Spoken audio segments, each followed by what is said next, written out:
although using Photoshop, I was also new to it before I came to use my posters or my logo. I found it at first quite difficult to actually get to grips with what different icons meant, the terminology, and whereabouts everything was.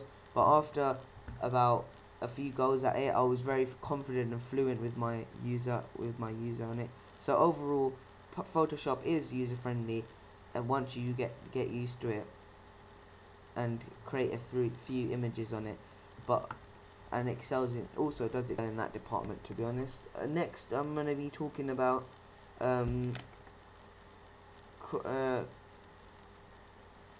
next I'm gonna be talking about how to crop an image.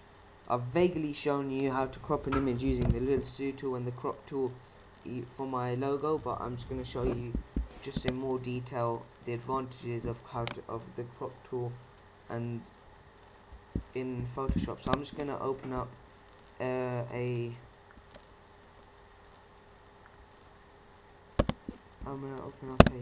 my logo, which I can easily just demonstrate how to crop. So here I've got my crop tool, which is the fifth down on the PS toolbar on the left hand side as I'm hovering over it. If I click that, I can easily, if I select stuff, don't crop. If I select a certain part of the image, for example, if I wanted to crop out half of the football and the text, I could, if I select it and let go, it will lighten up and shade in the background, which means I'll be cropping the lighten up part.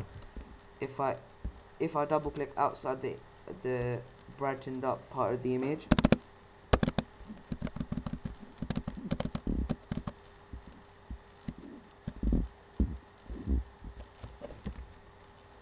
if I just do that again, sorry. If I right click outside the image, it will come up with a crop or cancel. If I want to crop it, I could just click crop. Or furthermore, another cropping tool that I could use is the magnetic lasso tool. Here I'm able to crop out shapes, anything really. So for example, of this football, I'm going to crop out a horizontal part of the football, which is fairly simple shape. So if I press Ctrl X and open a new document,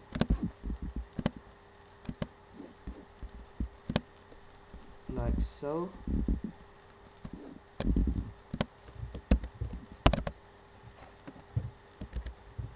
here's the part that I took out of the football, as you can vaguely see because it was white. So that's how easy a cropping tool. Now the advantages of a cropping tool are that you can easily get close to an image using magnetic lasso tool, or simply like a Word document, you can crop squares and rectangles out of the image if you were to crop something easy, for example a box. The two cropping tool options that Photoshop enable you to do are very useful, and you'll find that they will help you if you needed to crop out, for example, a person from an image, certain parts of the body, or very much any picture. For example, if I were to, for my sports company, were to take a picture of David Beckham playing football in a stadium, and I did not want the grass or the stadium in the picture, I could use magnetic lasso tool to just crop David Beckham or the football out of the image and put him into, I could put him into a background picture of my back garden, which would look very professional and very good. So next I'm going to be talking about the image resolution. So for my image resolution is very important. For example, if I were to create a poster, I would have to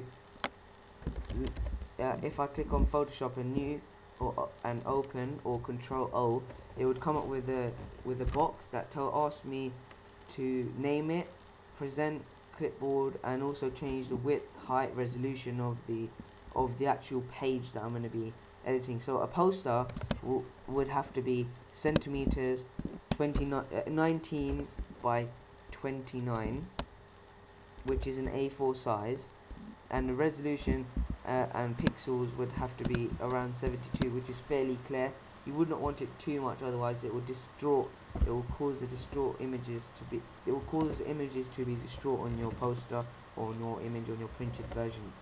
So if you click OK, now the image resolution is very very important, as I found out. As for my map that I wanted to create, I wanted the map to be a smallish size, so I had to create a small square, but I made a common mistake.